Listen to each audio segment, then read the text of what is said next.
Hello, everybody. Good evening. Thank you for joining us. We're really sorry due to technical reasons, we're not able to do the live video with our guest speaker today. We will take this video later on during the week, and we have a special video prepared for you today. And I'm going to play that video right now. Uh, if you have any questions, please put them in the chat below, and we will take it up with the speaker on our next session, which will be during the week. We really apologize and thank you for joining us today.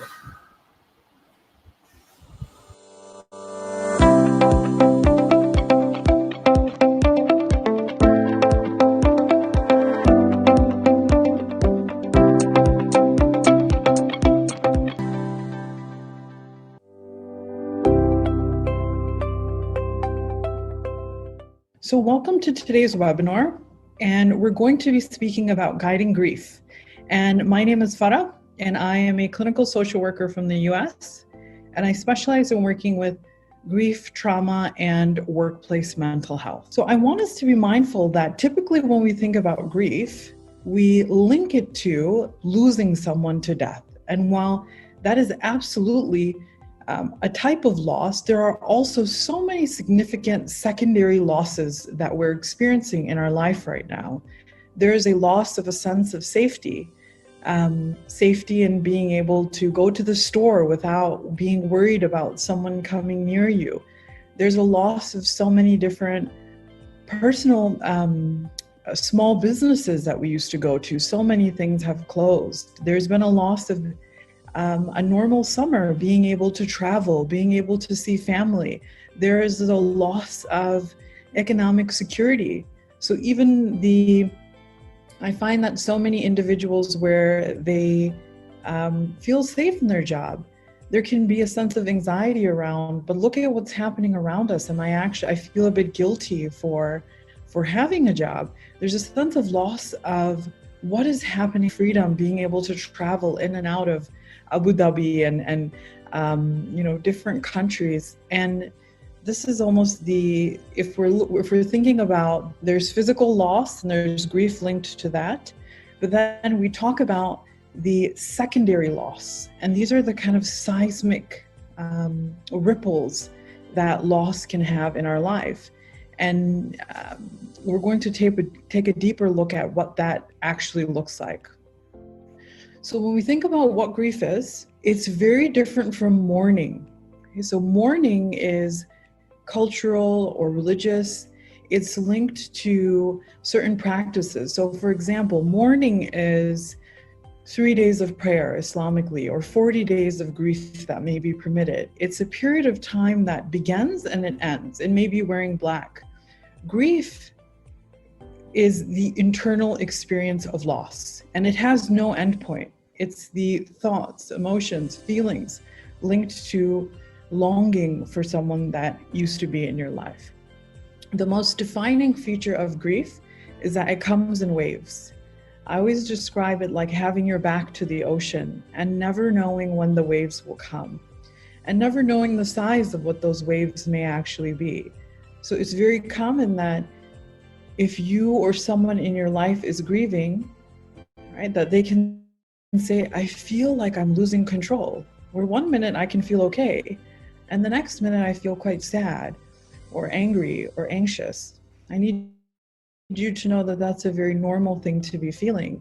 And typically, sometimes the waves can be unpredictable, but sometimes they can be linked to specific things, like when you're approaching a death anniversary or a birthday or Christmas is approaching. Certain things can be triggers, but it can also be smells, wanting to send that person a message. When we even think of the grief linked to trauma and the loss, so when we think of like for example, the Beirut explosion and the loss of a sense of safety or home, right? That next time this year, we can imagine there can be that residual grief of, I cannot believe it's been a year since this happened. So there can be certain triggers we can anticipate, but it can a wave of grief can be triggered by no specific reason. It's hard to find a sense of order in grief. Okay, so I want you to know this is not something that ends. Grief stays with you as long as you live. And usually when I say that to people, they get upset with me. And they say, well, am I going to feel this way forever? Is it going to feel this overwhelming or upsetting? And I will say that when grief is acute and it's fresh, that usually those few months, it's like a big open wound.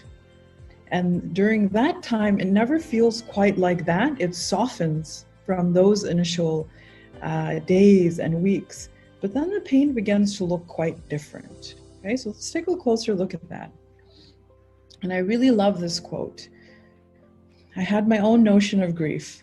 I thought it was a sad time that followed the death of someone you loved, and you had to push through it to get to the other side. But I'm learning there is no other side. There is no pushing through, but rather there is absorption, adjustment, or acceptance. And grief is not something you complete, but rather you endure. It is not a task to finish and move on, but an element of yourself, an alteration of your being, and a new way of seeing, a new definition of self. And I'll say that as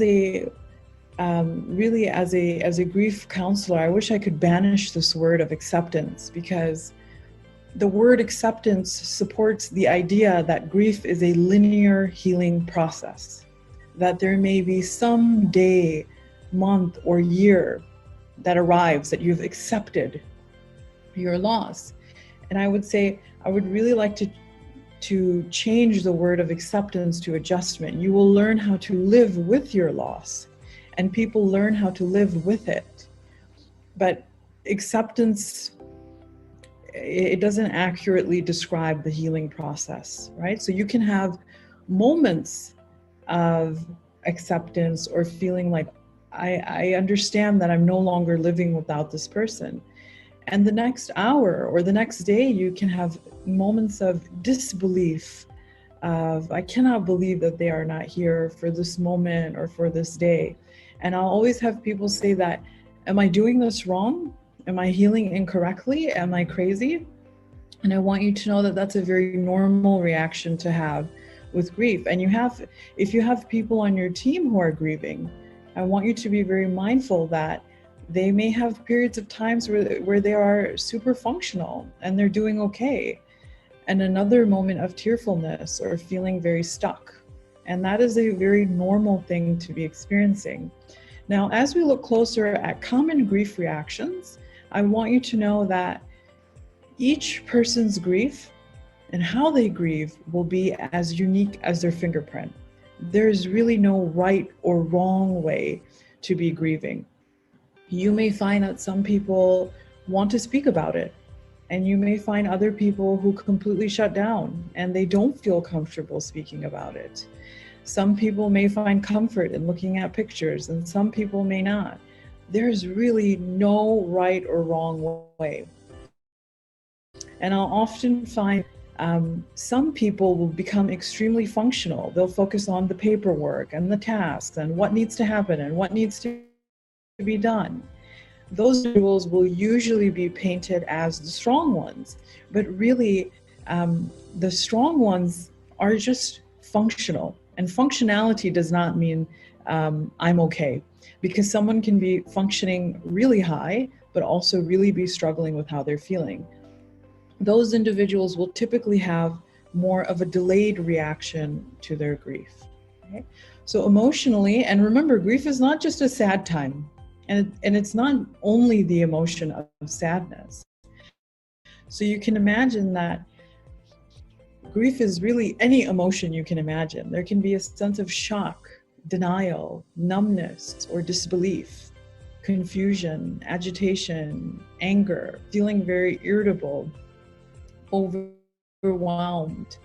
You can imagine that experiencing a loss is like when the wound is fresh, it's like a fracturing of yourself. I've had someone say to me that especially in those early weeks of their loss, that it felt like their center of gravity had been destroyed, not knowing what is up, down, left, right. And you can imagine that it can almost feel like life is a bit of a dreamlike state. Now, some of the intensity of those emotions will soften over time, but as you're moving forward, any of these emotions can be wrapped in those waves that come very unpredictably.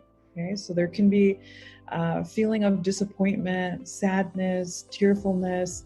If there was a loved one who was ill for quite some time, there may be a sense of relief. There may be guilt for feeling that. If you know someone who's been sick for quite some time, you can experience anticipatory grief. That even before the loss occurs, you can see waves of these unpredictable emotions. There may be anxiety and fear. When most of us move through our life with a bit of an invincible bubble around us, we feel quite safe. Even when we're reading the news and different things are happening. And when grief occurs, when that happens in your life, it's almost like there's a shattering of this bubble around you, and you can feel quite anxious and less safe in your life. You can see wrapped in the grief can be worry. What if I lose someone else? What if something happens to me? And that's a very common grief reaction to have. Okay. How they can present in our behavior. And I'll say that it's one of the most common things I hear after grief occurs is, I can't relate to people in the same way that I used to.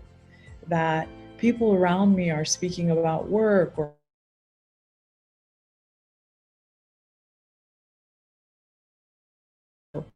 projects, or the entire world has been disrupted. Yeah. So I need you to know that that's very normal, and that, when we speak about those, there's the person that you've lost, right? But then there's the secondary losses that occur. And for many people, they can be grieving who they were before the loss took place. Now, behaviorally, you may see trouble falling asleep, waking up too early, really disrupted sleep. And that will be very pervasive. And when grief is fresh, you should see a softening of that as time moves forward. You may see changes in weight, feeling really exhausted. Grief does impact us neurologically. So it is physical, emotional, spiritual. There can be a fogginess. You can also see a clumsiness, right? Like being quite disoriented, things feeling quite dreamlike. You may notice that there's a withdrawing from others, feeling less interested in the world. There may be nightmares. Some people may want to avoid reminders of the loss, and other people may find comfort in clothes and scents and being near memories. So grief is very physical. So it's interesting. The body keeps score, right? So it is on a neurological, cellular level, your body is changing. So physical symptoms. So remember those waves that come. It's not always cognitive waves or emotions. It can be a wave of feeling exhausted, tired, a heaviness or emptiness in your kind of stomach and in your heart. You may notice an oversensitivity to noise and kind of sensory things around you. You may notice muscle weakness, a lack of energy, or dry mouth. And these are just some of the common ones. Of course, this is not a kind of covers everything, because for each person, it may manifest in your body a little bit differently. So there will be spiritual impacts to grief as well. So there can be a feeling of purposelessness, of beginning to question everything, right? So imagine there's a seismic event that takes place. It's almost like a loss of the individual, but a shattering of the sense of self, where now you're saying, what is the point of things? What happens when we're not here anymore? Where is this person? Can I still communicate with them? What does this mean? All of these questions kind of bubble forth, right? Really quickly, and during a time when you're already feeling injured. I don't have the answers to these questions, and I don't know that one person does, but I need you to know that to ask these questions and to sit with them, or to ask why, is a part of the grieving journey. And some people may find great comfort in faith or spirituality, and other people may feel betrayed or angry and turn away.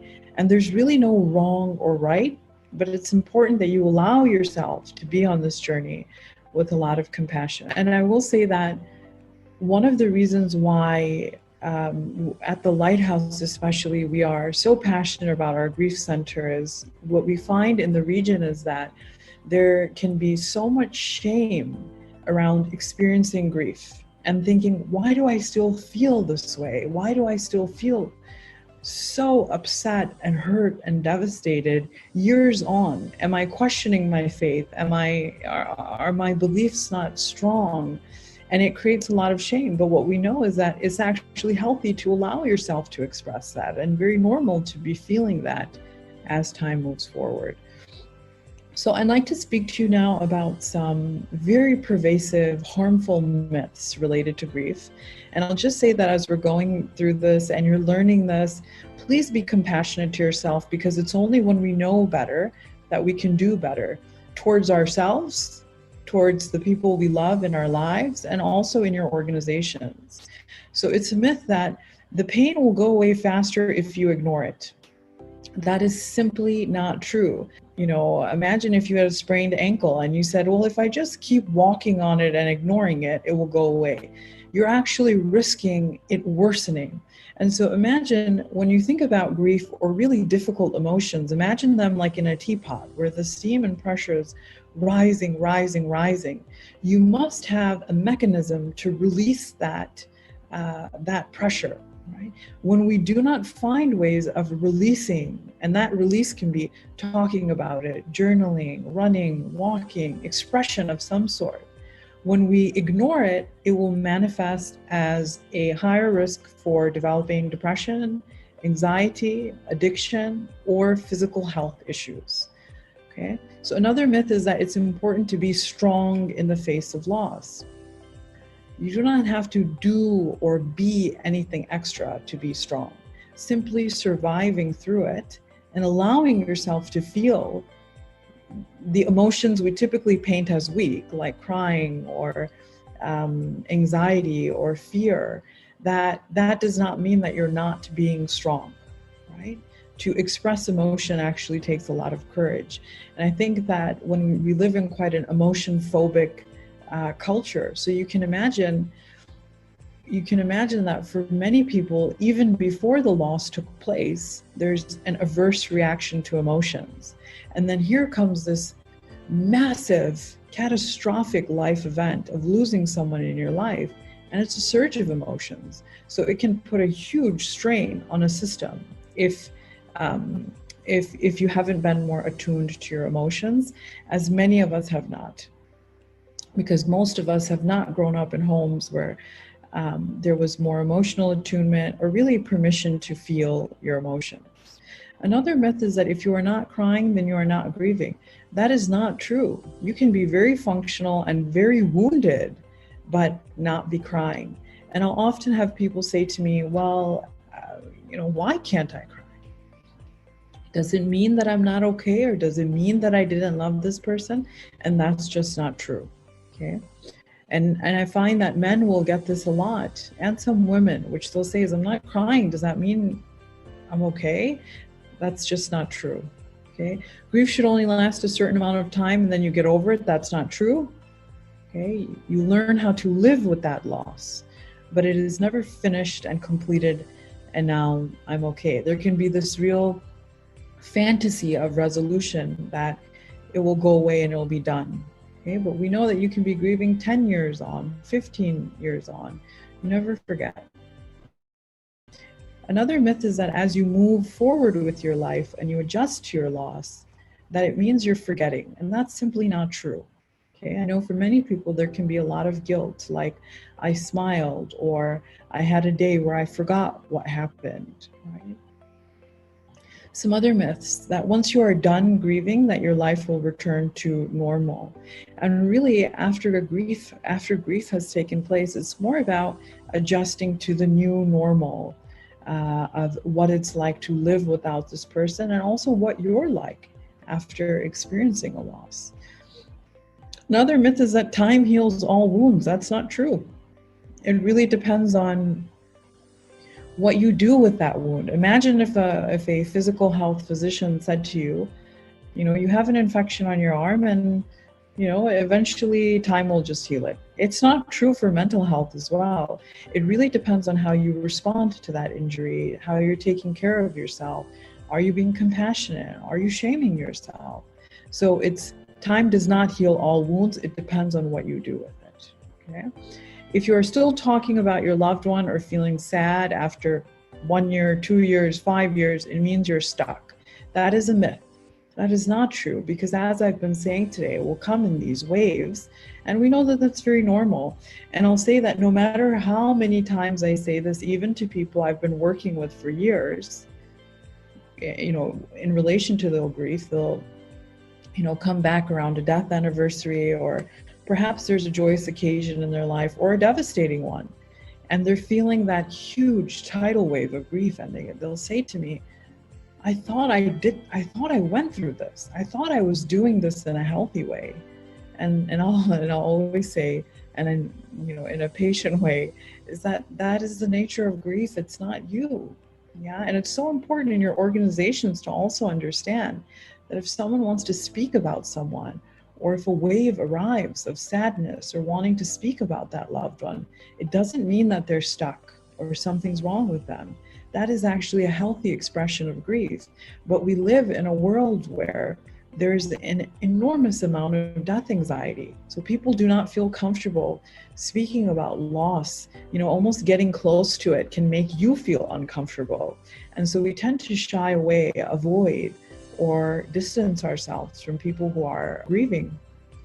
Okay. Another myth is that you can only grieve a death. That's not true. So just as I was saying in the beginning, grief can be linked to the loss of a dream, right? So you can imagine there can be grief around, for example, when you think about infidelity, right? So there's also an enormous grief process. I cannot believe this has happened to me. Never in my dream or picture of a relationship or marriage did I imagine that this would happen. The same is true when there's sickness or something traumatic or difficult happens in your life. Getting fired. All of these things, there can be a massive amount of grief and loss linked to different situations. Yeah, and so even that secondary grief, it will present in this way where there is these waves and it kind of ebbs and flows throughout your life. Okay. And another huge myth is that men don't want to talk about their grief. That's just not true. Men grieve and feel as equally as women do, but there's a tremendous amount of stigma around men expressing emotions. And there's a really great book I've been reading. It's called Permission to Feel, and I highly recommend it. So when we're thinking about grief, I want you to know that there are no set stages. Okay. So there's really going to be what we call these 4 tasks, but these tasks, you never complete them. You're typically going to ebb and flow through them. And the first task, to adjust to the reality of loss. Okay. And now remember, you can have moments and days where there's been adjustment, and you can have other months or weeks where you feel a sense of disbelief or shock. That's very normal. So it'll be very up and down. The second task, I would argue, is one of the most important tasks, which is, in order to carry your grief in a healthy way, you must give yourself permission to feel all of those emotions, right? So that means, people will say to me, well, should I is it okay if I distract myself, right? Like, I'm working and I'm doing this. There's really no one size fits all. Some people may find comfort in work, and some may be too exasperated, but it is important that you must have a conscious mechanism in your life to allow yourself to sit with the emotions that are there. The third task is to adjust to the reality of this new normal. What does it mean to not message this person, speak to them, call them, see them? And again, that also takes that's not something that finishes, right? The intensity can soften over time, but it will come in those unexpected waves. Another very normal longing in grief is to feel connected to your loved one. So that may be wanting to do something in honor of them, to wear something of theirs, to cook something the way that they did. There's a longing to feel closer. I had someone say to me once her mother had died, and she said, I sleep with her scarf every night. And, my husband is like, what are you doing? I don't think that's healthy. And I'll say that it's very normal to long to feel closer, right? It's so important that as you understand how to grieve in a healthy way, this is not about resolution or fixing, right? It's about making sure that you're carrying it in a healthy way, okay? It can be really helpful for many people to have different rituals. Some of the things that we need to be mindful of while grieving is, 1, start to have a routine in your life. Make sure that you have some set meal times, set sleeping times, waking up times. This helps. The other is look after yourself. Watch what you eat, your alcohol consumption, your smoking consumption, exercising. These are some of the things that you want to keep in mind. Make a journal or write down all those things that you are really worried about. And then make a to-do list, which could include the financial aspect that maybe you need to take care of, or the sorting of the belongings, whatever it is. And be generous with the time that you give yourself. The other thing that you should keep in mind is, do not make any big life-changing decisions for the first 6 months after the loss of a loved one. It is better to wait for 1 year, but 6 months definitely before you make any big decisions. Slowly try and increase the pleasant events, the events that gave you joy, whether it be family celebrations or office virtual casual meetings. Start to participate in that. Start to slowly expose yourself to those things that you dread. Maybe visiting a particular place or doing something that you jointly did that with that person. Be mindful of your thoughts. Thoughts that trigger your anger or guilt, like, why did this happen to me? Or thoughts like, oh, I should have done that, I should have done this. Okay, in hindsight, we all become geniuses. Okay, so don't be very harsh on yourself. Be kind to yourself. And ask yourself, if the person was here, what would they say at this time? And spot these unhelpful thoughts and stop them. And lastly, whenever you think of the person, think more from a point of view to celebrate their life. Sing the songs that they liked, cook the food that they enjoyed, and all the time think about the past, the love that you shared, more positively. We live in the hope that we can help others and we can reach out to others. इसीलिए बहुत खुशी की बात है कि अगर एक तरफ इतना दुख है तो दूसरी तरफ बहुत सारे लोग हैं जो सबकी मदद कर रहे हैं। My late father हमें सूरजमुखी की कहानी बोला करते थे, that the sunflower always faces the sun. But what happens जब अंधेरा होता है और जब बहुत बारिश होती है, जब सूरज नहीं दिखता, तब सूरजमुखी और the sunflower किसे फेस करता है? Well, the truth is the sunflowers face each other. What a beautiful analogy. हमेशा पॉजिटिविटी और ऑप्टिमिज्म को फॉलो करना शायद मुश्किल होगा, लेकिन सेवा, kindness and offering your strength to others, your help to others, ये बिल्कुल पॉसिबल है. In fact it heals you, it helps you stay afloat. तो अगर आप जानते हैं that someone is struggling with COVID, तो उनके घर के बाहर आप दवाइयाँ पहुँचा सकते हैं, आप खाना डिलीवर करवा सकते हैं, आप उन्हें कॉल कर सकते हैं, not to ask कि कोविड कैसे हुआ, but to tell them we love you and we are here to support you in any way you'd like. तो आज हम श्रद्धांजलि देना चाहेंगे उन सबको जिन्हें हमने खो दिया है. हम चाहेंगे कि आप लोगों के दुख में हम शरीक हों, आप लोगों को दिलासा दें.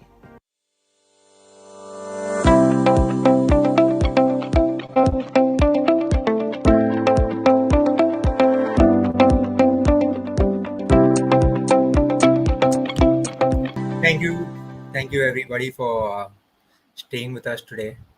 And we urge you to stay safe at home and follow all of these guidelines or advices given to us by the speakers today. Thank you so much. Take care and have a good Sunday. See you next week.